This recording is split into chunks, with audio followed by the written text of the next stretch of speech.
सत श्री अकाल। Welcome to Bluebird Overseas. आपने देखा होगा कि आज की डेट में कनाडा के बहुत वीज़ाज आ रहे हैं, बहुत वीज़ा जो है इशू हो रहे हैं। बट कनाडा वीज़ा दे किनको रहा है?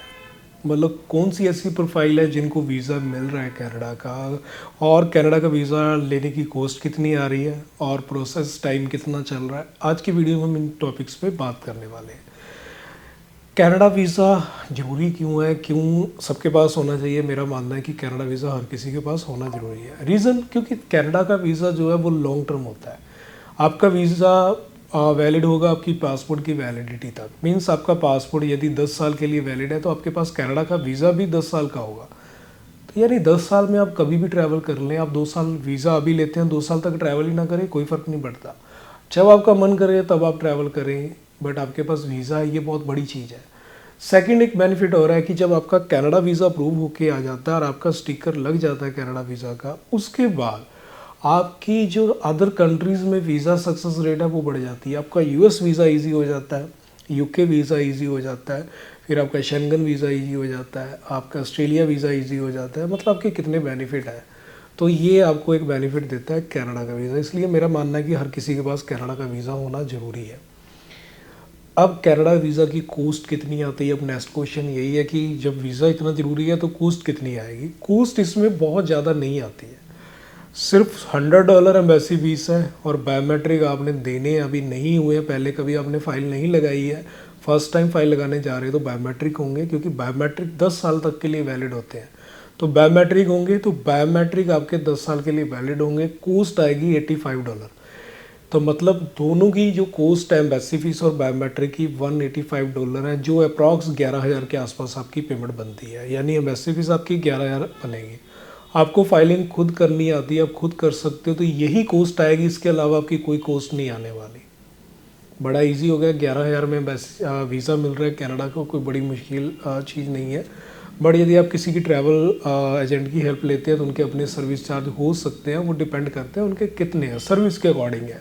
तो यदि आपको खुद नहीं करना आता तो आप किसी भी ट्रैवल एजेंट की हेल्प लेके कर सकते हैं, बट उनको काम करना आता हो, फाइलिंग कैसे होती है ये उनको पता हो, क्योंकि ये बड़ा इंपॉर्टेंट पार्ट है। क्योंकि कनाडा में एक चीज़ की और प्रॉब्लम रहती है, यहाँ पे ऑटो रिफ्यूज़ल आने के चांस रहते हैं। यदि आपकी फाइलिंग में कमी रह गई या आपकी फाइलिंग में डॉक्यूमेंट पूरे नहीं लगे तो आपकी रिफ्यूज़ल सिस्टम ही कर देगा, यानी वीज़ा अफसर तक पहुंचेगी नहीं, आपकी ऑटो रिफ्यूज़ल आ जाएगी। तो ये चांस कनाडा में रहते हैं, इसलिए सही फाइलिंग होना बहुत ज़रूरी होता है। उस केस में गलतियां होने के चांस कम हो, गलती ना हो, जिससे रिफ्यूज़ल के चांस कम हो जाए और आपके वीज़ा अप्रूवल का रेट जो है वो बढ़ जाए। इस पर आपको काम करना होगा। अब ये बात तो हो गई कॉस्ट कितनी है, ज़रूरी क्यों है वीज़ा लेना। अब इसके बाद डॉक्यूमेंट रिक्वायरमेंट। देखो कनाडा में आप वीज़ा अप्लाई करने जाओगे तो हर एक कंट्री एक चीज़ देखती है, आपके पास वापस आने के रीज़न क्या है, आप क्यों वापस आने वाले हो, और एक चीज़ डिपेंड करती है कि उस कंट्री में ट्रेंड क्या चल रहा है। आज की डेट में कनाडा टूरिस्ट वीज़ा वेलकम कर रहा है, टूरिस्ट को वेलकम कर रहा है, वीज़ाज़ बहुत इशू हो रहे हैं। तो यानी आज की डेट में आप यदि अप्लाई करेंगे, थोड़ी लीनियंट आपके साथ एम्बेसी रहने वाली है। आपकी फ़ाइल में थोड़ी बहुत कमी है तो चलने वाली है। ये नहीं कि आपकी फ़ाइल में कुछ नहीं है और वीज़ा आ जाएगा, ऐसा कुछ नहीं होने वाला। वीज़ा उन्हीं को मिलेगा जिनकी प्रोफाइल में कंप्लीट डॉक्यूमेंट है। कंप्लीट डॉक्यूमेंट है तो आपके वीज़ा के चांस हाई रहेंगे। अब यहाँ पे एक चीज़ और देखें कि आपके जो डॉक्यूमेंट है वो कंप्लीट होने ज़रूरी होते हैं, बट कुछ चीज़ों में लीनियट है आज की डेट में। लाइक आपकी सैलरी कैश आ रही है, आपके अकाउंट में नहीं आ रही है, तो कनाडा फिर भी वीज़ा दे रहा है आज की डेट में। आने वाला टाइम कैसे होगा हम कह नहीं सकते, बट आज की डेट में ये चीज़ हो रही है। आपके पास ट्रैवल हिस्ट्री नहीं है, फ्रेश पासपोर्ट है, वीज़ा आ रहे हैं, और उसके बाद आपके पास फंड्स जो हैं वो पुराने नहीं है तो भी वीज़ाज आ रहे हैं, बट फंड्स होने ज़रूरी है। फंड्स आपके पास, यदि आप सिंगल ट्रैवल कर रहे हैं तो मेरा कहना है कि अप्रॉक्स 7 to 8 लाख का फंड जरूर शो करे, आपके वीज़ा के हाई चांस रहेगी। इवन 6 लाख की फंडिंग के साथ भी वीज़ा आ रहे हैं, बट मेरा कहना है कि आपके पास 7 से 8 लाख फंडिंग जरूर हो। नेक्स्ट अब है आपकी ITR। ITR जो है वो 3.5 लाख की पे भी वीज़ा आ रहे हैं, बट 4 लाख प्लस ITR है तो वो बेस्ट में मानी जाएगी और उसमें वीज़ा के चांस जो है वो हाई रहेंगे। बाकी आप बिजनेस कर रहे हैं, बिजनेस रजिस्ट्रेशन है, बिल्कुल होना चाहिए, वीज़ा तभी मिलेगा। बट करंट अकाउंट नहीं है तो कोई इशू नहीं, आप सेविंग की स्टेटमेंट साथ में लगा दें, आपका वीज़ा निकल सकता है। बट एक चीज़ और है जिसमें रिफ्यूज़ल ज़्यादा देखने को मिल रही है, वो है कि पूरी फैमिली अप्लाई हो रहा है वीज़ा, तो उसमें रिफ्यूज़ल ज़्यादा हो रही है। आप पूरी फैमिली वीज़ा ना अप्लाई करें, आप हस्बैंड वाइफ अप्लाई करें, बच्चों का ना करें, या आप अकेले अप्लाई कर लें, बाकी फैमिली का ना करें। यदि आपको बच्चे को लेके जाना है तो आपके 2 बच्चे हैं तो एक का वीज़ा अप्लाई कर लें, एक का ना करें।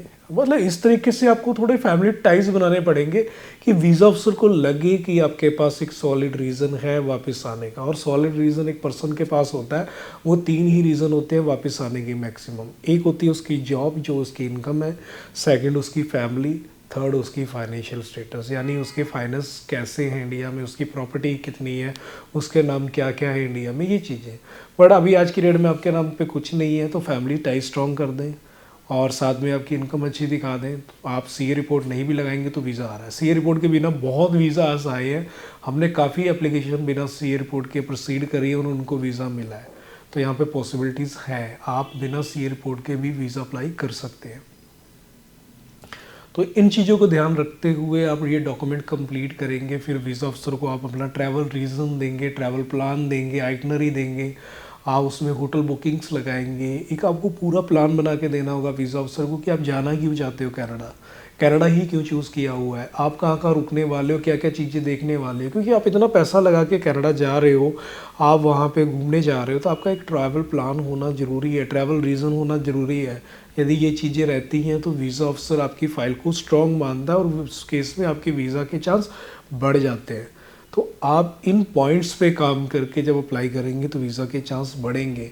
काफ़ी लोग ये सोचते हैं कि खाली डॉक्यूमेंट अपलोड कर दिए, कोई होटल बुकिंग्स, कोई ये चीज़ें नहीं लगाएंगे, वीज़ा फिर भी आ जाएगा। भैया किसी एक का तुक्का लग सकता है, सबका तुक्का नहीं लगता है। मैं यहाँ पे वर्ड तुक्का इसलिए यूज़ कर रहा हूँ क्योंकि काफ़ी लोग ये भी कहते थे कि मेरे फ्रेंड का वीज़ा आ गया। पहली बात, आप तब माने यदि आपके फ्रेंड्स ने अपने डॉक्यूमेंट भी आपको दिखाए हैं कि उन्होंने क्या क्या लगाया। कई बार क्या होता है कि कुछ लोग खुद फाइल नहीं करते हैं, वो कहीं और से करवाते हैं, वीज़ा अप्लाई करवाते हैं, बाद में बताते नहीं है कि हमने वीज़ा कहाँ से अप्लाई करवाया है, और वो कह देते हैं हमने खुद ही किया है। और जब वो कहते हैं कि ट्रैवल प्लान या कुछ क्या क्या डॉक्यूमेंट लगे तो उनको पता नहीं होता, कहते मेरे तो होटल बुकिंग के बिना ही आ गया। हमने काफ़ी ऐसे देखे हैं लोग जो इस तरीके से भी कह देते हैं। बट आप तभी माने यदि आपने डॉक्यूमेंट देखे हैं। ट्रैवल प्लान और होटल बुकिंग्स, इनके बिना वीज़ा लेना इतना आसान नहीं है। किसी एक को मिल गया तो इसका मतलब ये नहीं सबको मिलेगा। तो आपको ये प्रॉपर प्लान और प्रॉपर डॉक्यूमेंट्स देने ही होंगे वीज़ा अफसर को, तभी आपका वीज़ा निकलेगा। तो एप्लीकेशन फॉर्म फिल करते हुए गलतियां ना करें, फैमिली टाइज दिखाएं, इन डॉक्यूमेंट्स पे ध्यान रख के अपनी वीज़ा अप्लाई करें, वीज़ा के चांस हाई रहेंगे। तो नेक्स्ट जो चीज़ है वो था प्रोसेस टाइम क्या है आज की डेट में, वीज़ा कितने दिन में आ रहा है। आप कनाडा वीज़ा अप्लाई करने जाते हैं तो कनाडा वीज़ा आज की डेट में ये प्रोसेस चल रहा है कि जब आपकी फ़ाइल लॉन्च हो जाती है, विद इन 2 और 3 डेज़ में आपका बायोमेट्रिक लेटर आ जाता है। बायोमेट्रिक लेटर आने के बाद क्या होता है, आपको बायोमेट्रिक देने जाना है। बायोमेट्रिक अपडेट होने के बाद लगभग 20 से 25 दिन में आपका वीज़ा रिज़ल्ट आ रहा है। आज की डेट में यही प्रोसेस टाइम चल रहा है, 20 से 25 दिन में वीज़ा आ जाएगा जब आपके बायोमेट्रिक हो जाएंगे। कई बार कुछ ऐसे काफ़ी केस हमने भी देखे हैं कि बायोमेट्रिक के सिर्फ 10 दिन के बाद भी वीज़ाज आए हैं, और काफ़ी ऐसे केस हुए, हमने वो वीडियोस भी शेयर किए अपने चैनल पे। आपने वीज़ा अप्लाई करना हो और आपको हमारी हेल्प चाहिए हो तो हमारी टीम से कांटेक्ट करके भी अपना वीज़ा जो है अप्लाई करवा सकते हैं। दिए गए नंबर पर व्हाट्सअप मैसेज कर दें, हमारी टीम आपको कांटेक्ट कर लेगी और आपकी प्रोफाइल की एलिजिबिलिटी चेक होगी। आप एलिजिबल होंगे तो वीज़ा अप्लाई होगा, नहीं तो आपके फ़ाइल में जो कमी है हमारी टीम आपको बता देगी कि आपकी फ़ाइल में ये कमी है। आप उसके अकॉर्डिंग अपनी फ़ाइल करते हुए अपना वीज़ा 1 से 2 महीने बाद भी अप्लाई कर सकते हैं। तो ये थी इन्फॉर्मेशन कनाडा टूरिस्ट वीज़ा के बारे में। ऐसी और वीडियोस देखने के लिए चैनल को सब्सक्राइब जरूर कर दें। मिलते हैं फिर एक नई वीडियो में नई इन्फॉर्मेशन के साथ। सत श्री अकाल।